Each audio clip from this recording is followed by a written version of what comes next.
Hi guys! So for today's video, pag-usapan naman natin yung wars that are fought in silence. Alam na natin yung sausawan sa pagpapalevel, yung mga away dyan, yung away sa TW, CW, Red versus Blue, Pyrium Wars, yung mga trash talkan after nyan. Alam natin yan, and lahat yan nabibigyan ng highlight sa mga contents natin. Pero itong market wars, hindi natin ito masyadong nabibigyan ng attention.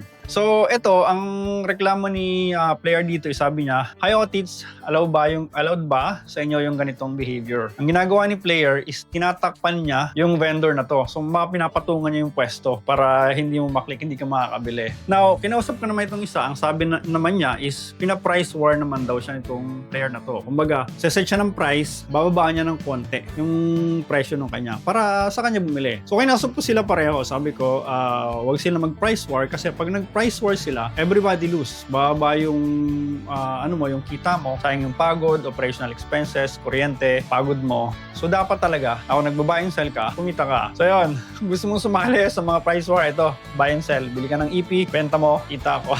So yun lang guys, these are wars na hindi masyadong nabibigyan ng attention. So it's about time na mga feature natin siya dito sa contents natin. Follow for more!